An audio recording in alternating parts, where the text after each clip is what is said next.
Hello, everyone, and welcome to the Happiness Journey with Dr. Dan podcast, where every journey is worth living. My name is Dr. Dan, and I'm your host for today's episode. I'm a bilingual neurolinguistic programming and cognitive behavior psychotherapist specializing in anger management issues, both court-appointed and private, marriage counseling using the EFT method, dissociative disorders, narcissistic personality disorders, depression, anxiety, dream analysis, and also provide life, business, and retirement coaching support. I provide individual one-on-one sessions in both French or English and also do group settings. If you need any assistance, reach out to DMV Therapy and Coaching Services at 301-325-1550, and our website can be found at lifecoachdanamzalak.com.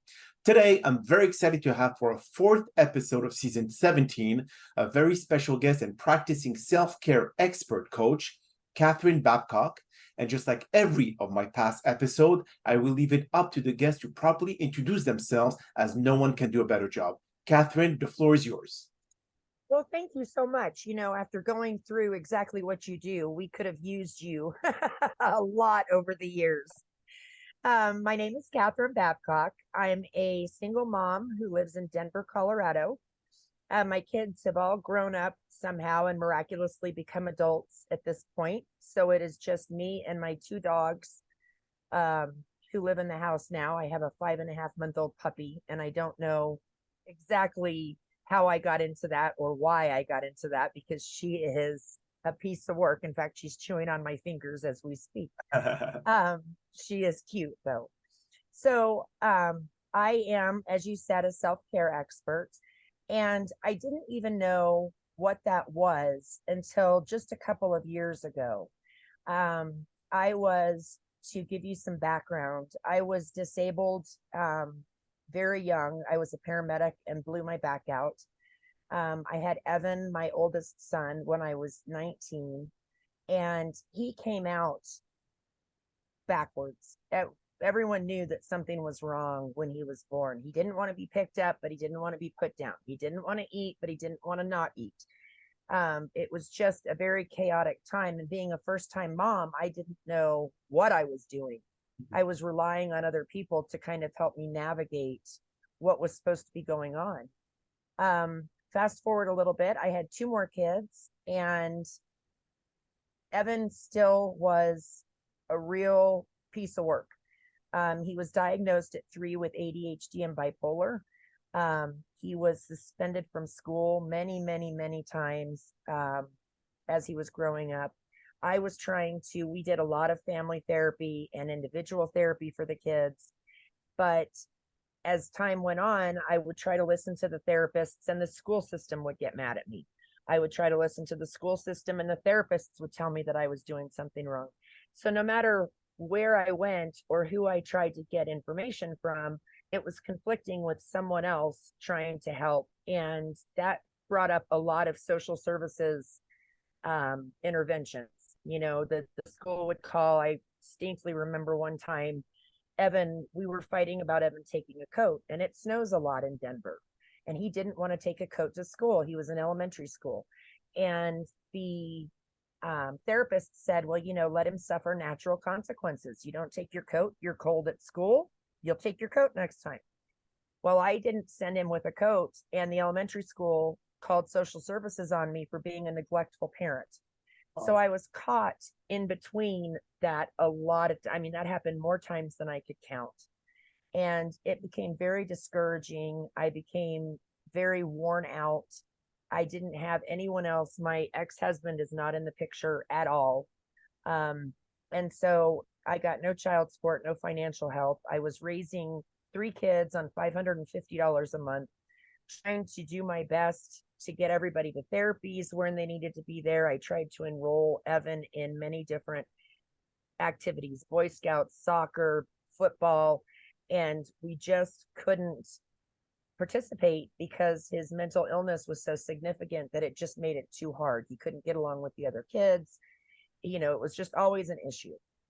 And fast forward a little bit more, in high school, my daughter, as Evan was in high school, my daughter was diagnosed. She started self-harming, and she was diagnosed with borderline personality disorder and ADHD. So I really had my hands full. And when Evan was in high school, he developed a heroin habit. And it wasn't a small habit, it was a huge habit. And we, unfortunately, my dad died, and my mom decided to move from the little town she was living in back to Denver. And as she would be down at her house packing things up to move to Denver, Evan would go to her house in Denver and steal things that she'd already brought up. And when she would bring things up to Denver, he would go back to her house in the little city and steal things from that house.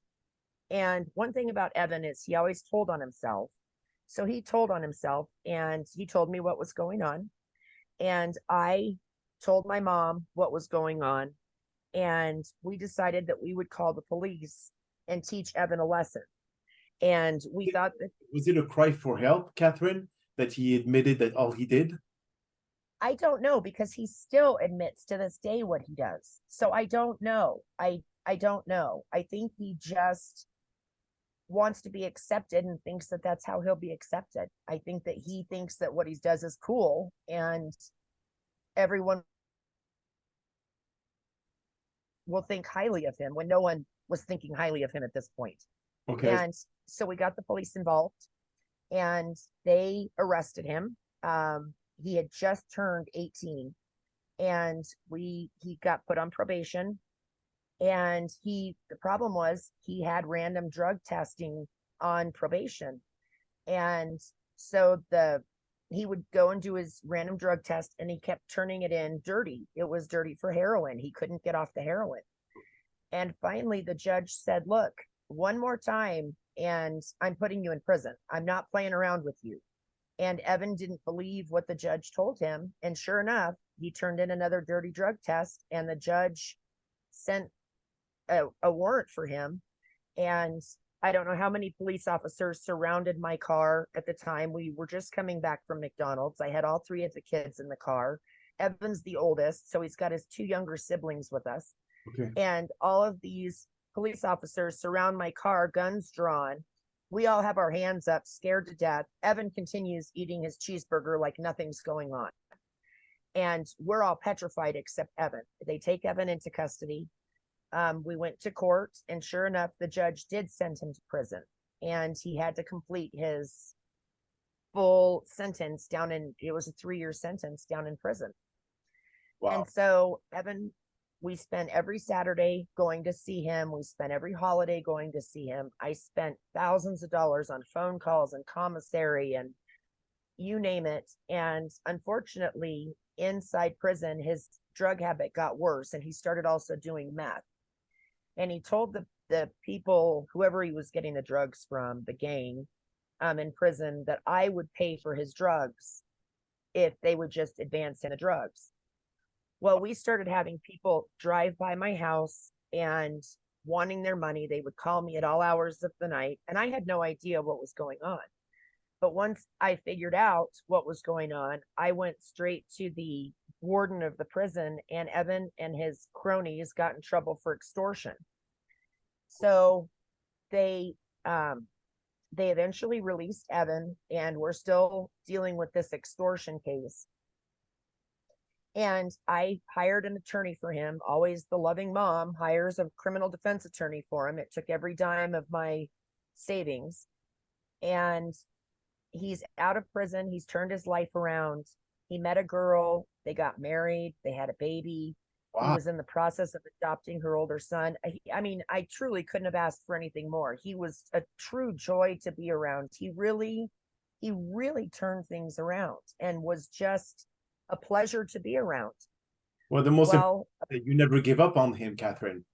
That's exactly that really was important. He got inspired by the fact that you were so nurturing to him, even though he put you in a very difficult situation. Well, and I'm the only person that didn't give up on him, because everyone else gave up on him. Everyone else. And so he's doing really well.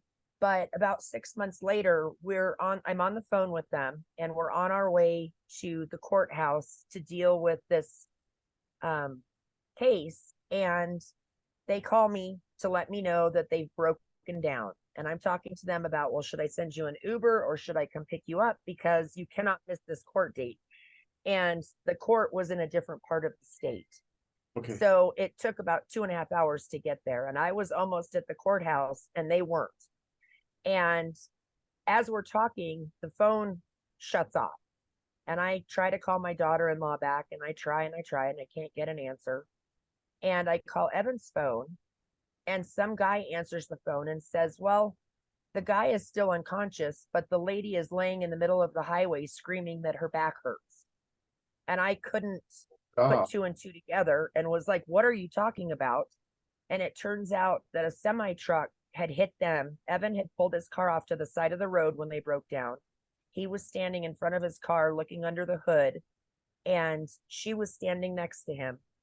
And a semi truck came barreling down the highway at 80 miles an hour and rear-ended. And so my son's car ran over him, and then a semi truck ran over him and spit him 105 feet out the back of the semi truck. So both of them were airlifted to different hospitals.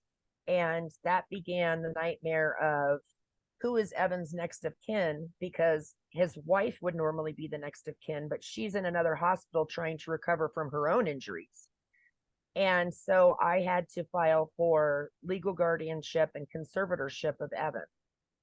And he broke almost every bone in his body. They did many, many surgeries right after the accident. He spent 19 days in a coma, and he had to learn how to talk and walk and the whole 9 yards. And he was very confused when he woke up from his coma. He thought that his brother and sister were his kids. Obviously, they're not.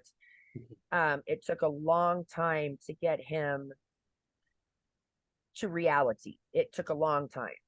Okay. And I was the only person. He spent about 3 months in the hospital, and I was the only person that was there to take care of him. He was discharged to my house, and his wife went home to their house, and she wasn't injured nearly as badly as Evan. But we didn't think that Evan was ever going to function normally again. He also sustained a traumatic brain injury in the middle of all of this. What about the kids? So, what about Evan's yes. kids? Well, thank goodness they weren't with them, but we went and picked them up from daycare the day of the accident. And I called my daughter-in-law's mom and said, I know that you don't see the kids very often. Would you like to see your grandkids? Because she had not been very involved with them at all prior to the accident. And she said yes. And she was supposed to pick them up for the day and bring them back. She never brought them back. And I had no legal standing to go after them. So about 8 months after that, she filed paperwork to, I can't think of the word, to sever, take away the parental rights of Evan and his wife because of the disabilities that they were facing. And there was no way that I was going to let that happen. So that started a 2.5-year custody battle to get the kids back, and so that Evan could see them again. Yes. So we were eventually court ordered some visitation time, quite a bit of visitation time, actually. And it just had to be supervised by me, and which was fine. And so the kids were eventually integrated back into my daughter-in-law's house. Unfortunately, this accident led to Evan and his wife divorcing. And so the kids now live with her, and Evan sees them several times a week. Evan has actually, we went through about 4 years of just utter hell. That's the only way I can explain it. He was very angry because of the traumatic brain injury. He didn't want any help, but he needed help. He would disappear. He would run off, and I would have to call the police to find him and bring him back home. It was just a nightmare. And in between times, we had all of these appointments for brain specialists and different therapies to teach him how to go back up the stairs and how to figure out puzzles and just different things. But how was he able to leave your house or leave your environment if he just was not aware of where he was? I mean, if he had to just kind of like restructure his life, how can he be left alone and not be able to be even operational? That's why I would have to call the police. He went through a period period of not even being able to go up the stairs at the house. But we did physical therapy long enough that he was eventually able to go up the stairs. And remember, this is over a 4-year span. So he got much better towards the like year 2.5 or 3. But he was still very confused. He would run off and get lost and not know where he was. Even though we've lived in the same house for 27 years, he would still get confused and lost. Okay. So he finally, the miracle of the story is he made this miraculous recovery, and he was finally able to move out. We got him a townhouse of his own about 3 miles away from my house. And he, as a matter of fact, just started driving very recently, which no one ever thought would happen. So as all of my kids are finally out of my house, I went on a date, and the man asked me what I like to do in my spare time. And I could tell him for hours what my kids like to do, but he wanted to know what I like to do. Mm-hmm. And I had spent all these years taking care of my kids. I had no idea what I like to do. I had no idea. So that kind of was a light bulb moment for me. And I spent the next few days pondering what I actually like to do. And at the same time, my daughter called, because there's always a fire somewhere when you have 3 kids. It doesn't matter how old they get to be. And so I called my daughter, or my daughter called me, and she was crying, and she had just been laid off of her job due to COVID.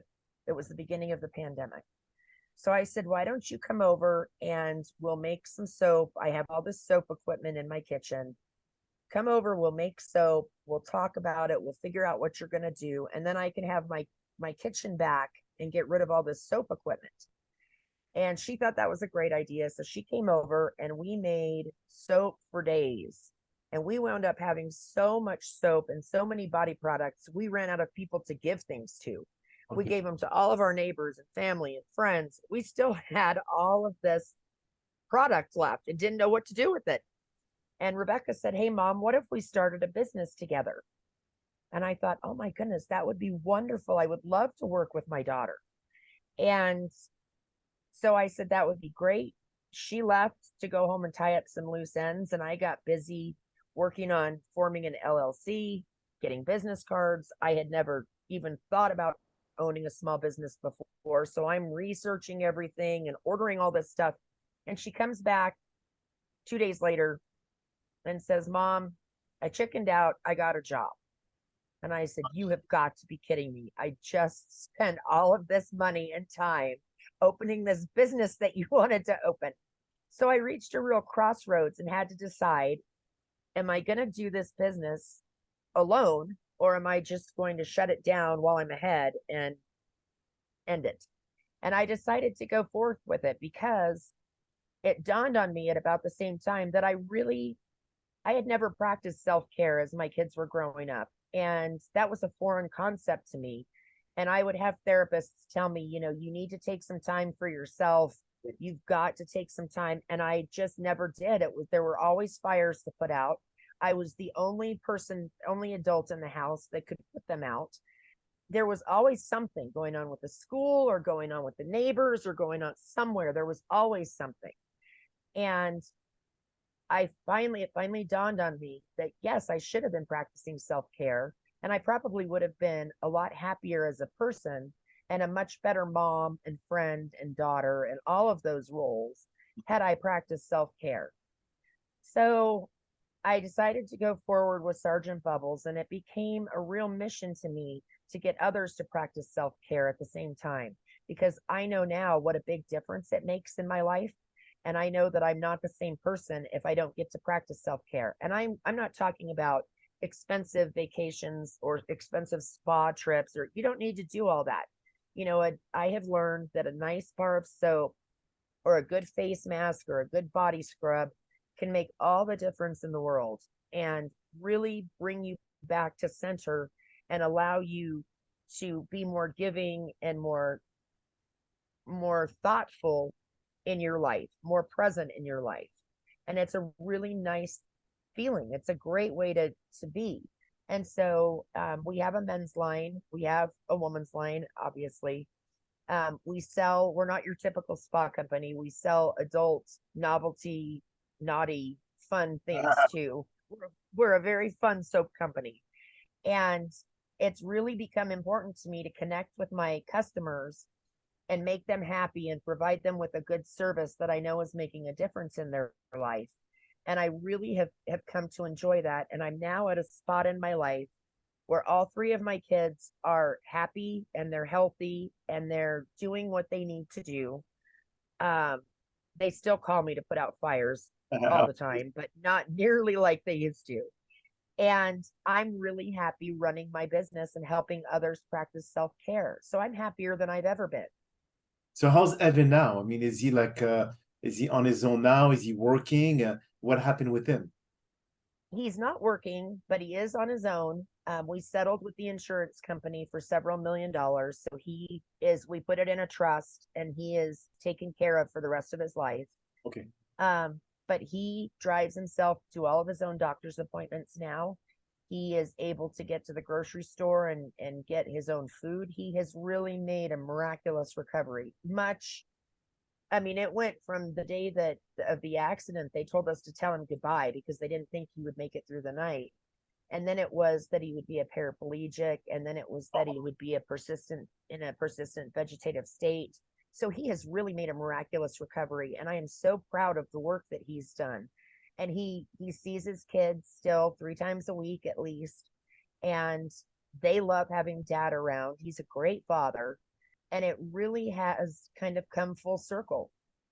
He now, as compared to when he was growing up, he would take his medicine and flush it down the toilet or throw it in the sink.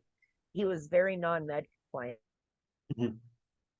His medications now, and I think that that really makes a big difference. What about his bipolar disorder? You know, he's is he still like dealing with I'm it? sorry. His bipolar disorder and ADHD. I mean, is he taking medication for that right now, or how is he managing those symptoms? He is. He takes medication. He also takes some medication for his brain injury. Okay. So he takes a lot of medication, but it's necessary medication. And he knows that if he doesn't take it, he doesn't feel good.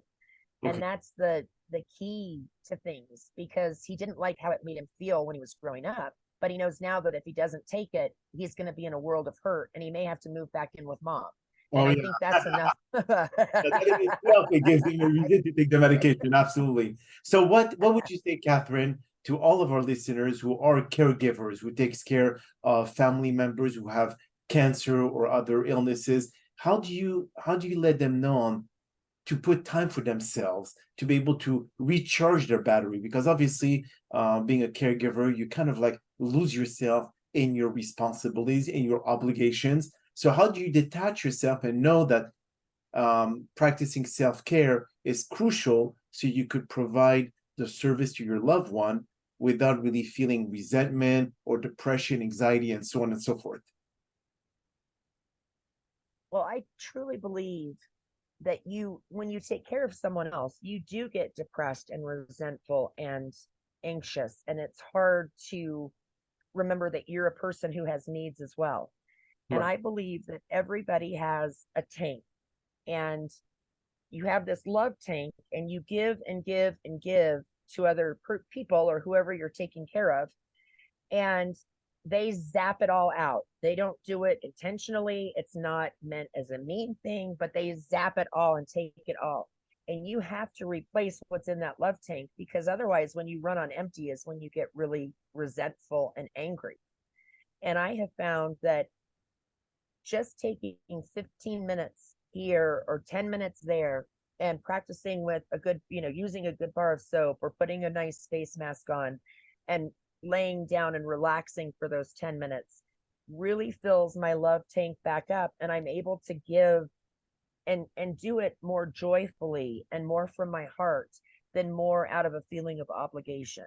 And that's the problem, is when you get stuck feeling like you're obligated to do Hmm. this, that's when you start getting resentful and angry about things. So Yes.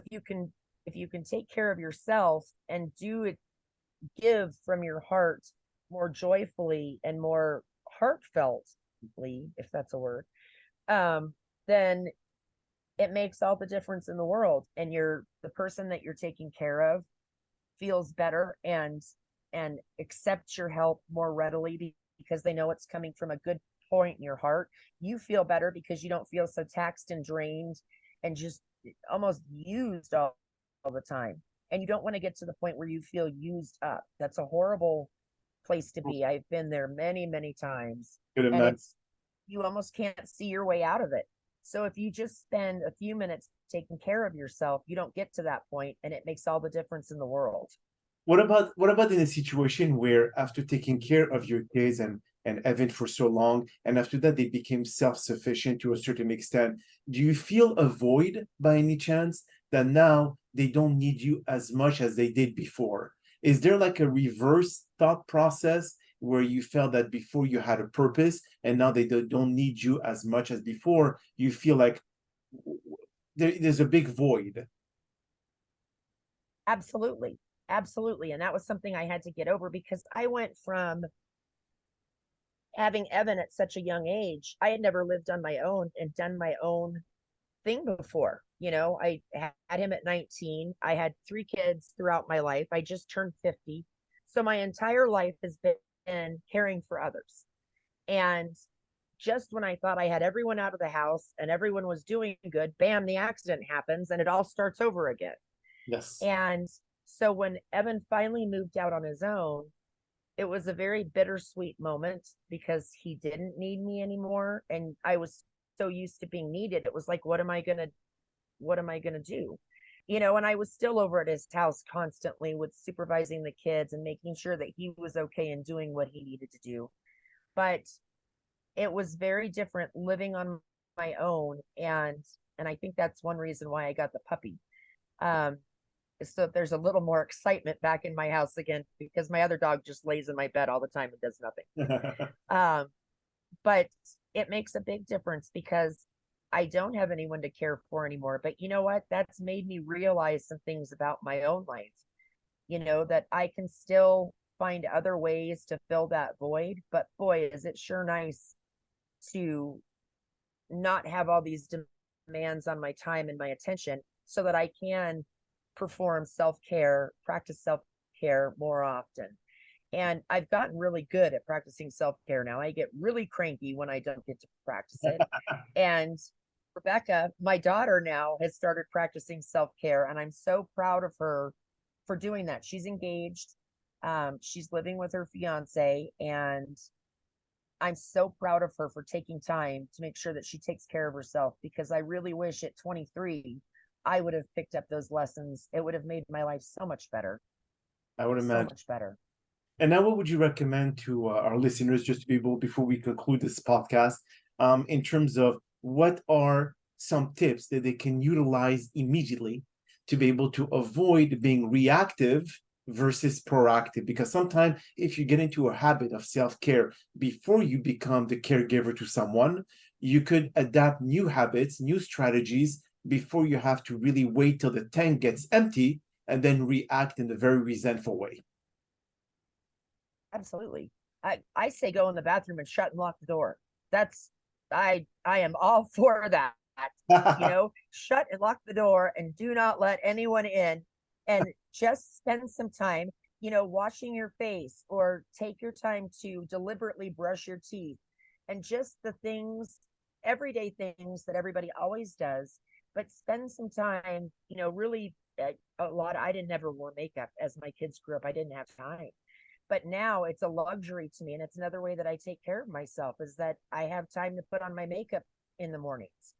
And I say go in the bathroom, shut and lock the door, don't let anybody in, and deliberately spend some time caring for yourself, whether it's tweezing your eyebrows or shaving or what, I don't care what it is, just something that will make you feel better, because when you look good you feel good, and when you feel good you look good.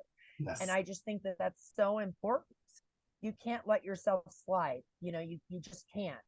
And doing those small tasks will really add up and make a big difference in your life.